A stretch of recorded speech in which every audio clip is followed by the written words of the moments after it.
Hi friends, இன்றைக்கி நம்ம AK cooking சேனலில் மைசூர் மசால் தோசையும் வெஜ்ஜு கறி தோசையும் தாங்க செய்ய போகிறோம். வாங்க அதை எப்படி செய்யலான்னு பார்க்கலாம். அதுக்கு 2 உருளைக்கிழங்கு எடுத்துக்கோங்க, பெரிய சைஸ் உருளைக்கிழங்க. அதை வந்து கட் பண்ணிவிட்டு இப்போ நம்ம குக்கரில் வேக வச்சுக்கலாம்.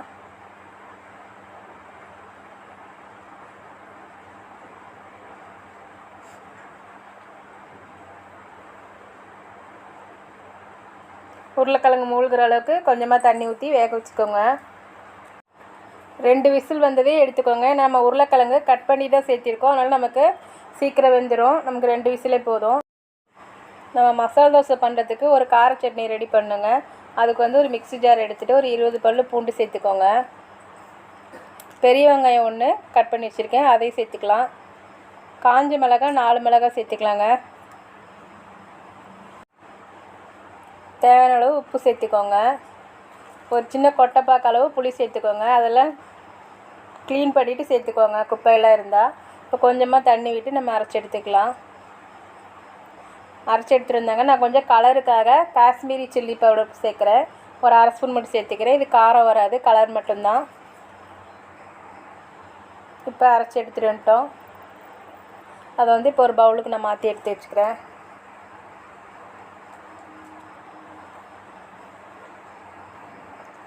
இது வந்து நம்ம தாளிக்க தேவையில்லைங்க. 2 ஸ்பூன் நல்லெண்ணெய் மட்டும் சுட வச்சு ஊற்றிக்கலாங்க. ஏன்னா நம்ம எல்லாம் பச்சையாக வச்சு அரைச்சிருக்கோம், அதனால் கொஞ்சம் சூடாக எண்ணெய் மட்டும் அதில் காய்ச்சி ஊற்றிக்கலாம்.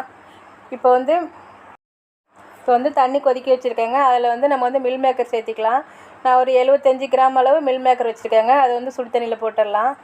இப்போ வந்து கிழங்கு வெந்துருச்சு. இப்போ நம்ம கிழங்கு எடுத்து நம்ம உரித்து வச்சுக்கலாம்.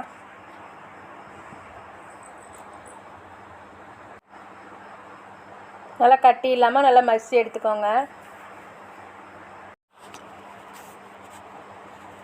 பெரிய வெங்காயம் 2 எடுத்து நீல வாக்கில் கட் பண்ணி எடுத்துக்கோங்க. பச்சை மிளகாய் 2 எடுத்து அதையும் கொஞ்சம் பொடியாக கட் பண்ணிக்கோங்க.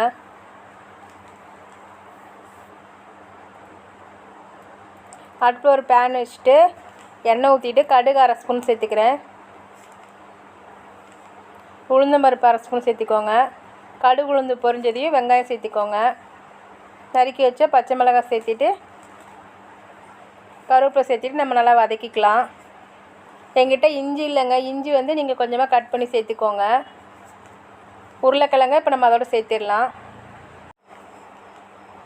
மஞ்சள்தூள் 1/4 ஸ்பூன் சேர்த்துக்கோங்க. சேர்த்திட்டு கொஞ்சமாக தண்ணி சேர்த்துக்கோங்க. ஒரு 1/2 டம்ளர் அளவு தண்ணி சேர்த்தா போதும். ரொம்ப தண்ணி சேர்த்தா அது கொதித்து அது தண்ணி வற்றுறதுக்கு லேட் ஆகும். நம்ம ஏன்னா கிழங்குல வேக வச்சு தான் இருக்குது. ஒரு 1/2 டம்ளர் மட்டும் சேர்த்திக்கோங்க.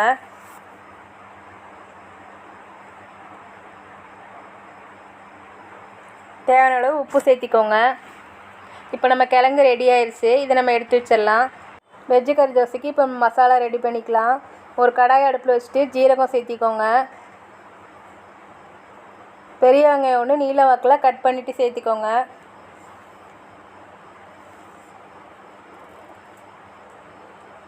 கருவேப்பிலை சேர்த்திட்டு நல்லா வெங்காயம் வதங்கட்டும். இப்போ வந்து மில் மேக்கர் வந்து சுடு தண்ணியில் போட்டு வச்சுருந்தோம்ல, அதை ஒரு தண்ணி விட்டு அலசிட்டு எடுத்து வச்சுருக்கேன். இன்னும் கொஞ்சம் தண்ணி இருக்குது, அதை புழிஞ்சிட்டு மிக்ஸி ஜாரில் சேர்த்திட்டு லைட்டாக ஒரு சுற்று மட்டும் விட்டு எடுத்துக்கோங்க. ரொம்ப விட்டிங்கன்னா அப்புறம் நைஸாகிடும்.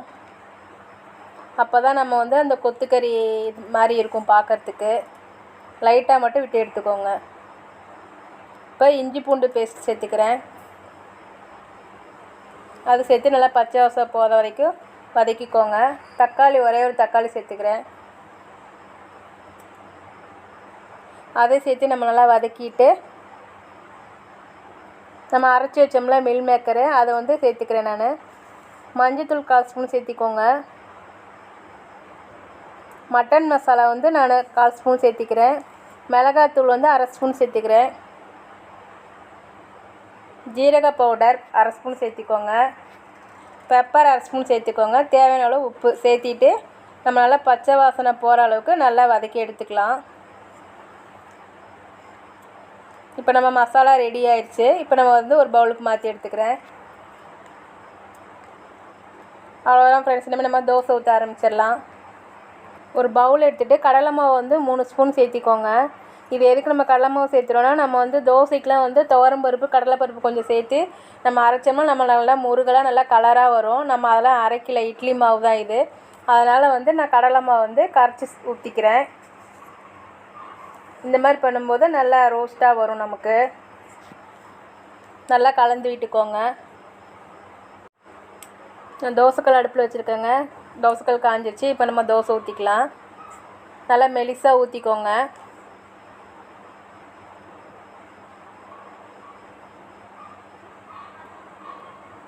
ஊற்றிட்டு கொஞ்சம் எண்ணெய் விட்டுட்டு ஒரு 2 நிமிஷம் வேக விடுங்க. வெந்ததுக்கப்புறம் நம்ம வந்து அந்த சட்னி கார சட்னி தடவிக்கலாம். 2 நிமிஷம் ஆயிடுச்சுங்க. இப்போ நல்லா வெந்துருச்சு. இப்போ அதில் மேலே வந்து நம்ம கார சட்னி தடவுறோம். உங்களுக்கு காரம் எவ்வளோ தேவையோ அதுக்கு தகுந்த மாதிரி நீங்கள் வந்து தடவிக்கோங்க.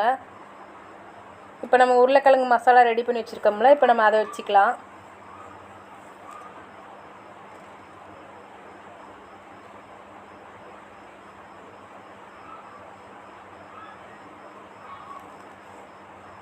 உங்களுக்கு என்ன ஷேப் தேவையோ அதுக்கு தகுந்த மாதிரி நீங்கள் வந்து மடிச்சுக்கோங்க. நான் வந்து முக்கோண ஷேப்பில் வந்து மடிச்சுக்கிறேன்.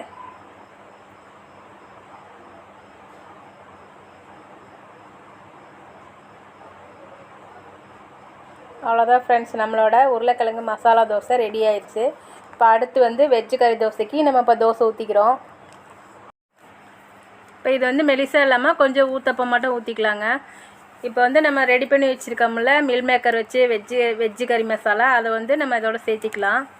இது தோசையில் அப்படி நடுப்புற வச்சுருங்க. நீங்கள் விருப்பப்பட்டிங்கன்னா வெங்காயம் சேர்த்திக்கோங்க. கொத்தமல்லி தழையை சேர்த்திக்கலாம். எண்ணெய் விட்டு நம்ம திருப்பி போட்டு வேக வச்சு எடுத்தோம்னா நம்மளோட வெஜ்ஜு கறி தோசை ரெடிங்க. இந்த மாதிரி தோசை நீங்கள் ட்ரை பண்ணி பாருங்கள். இதுக்கு நமக்கு சட்னி சாம்பார்லாம் எதுவுமே தேவையில்லை. டேஸ்ட்டும் சூப்பராக இருக்கும். கண்டிப்பாக ஒரு டைம் ட்ரை பண்ணி பாருங்கள். எங்கள் ரெசிபிலாம் உங்களுக்கு பிடிச்சிருந்தா லைக் பண்ணுங்கள், ஷேர் பண்ணுங்கள், கமெண்ட் பண்ணுங்கள். எங்கள் ஏகே குக்கிங் சேனலுக்கு சப்ஸ்கிரைப் பண்ணிக்கோங்க ஃப்ரெண்ட்ஸ். பாய்.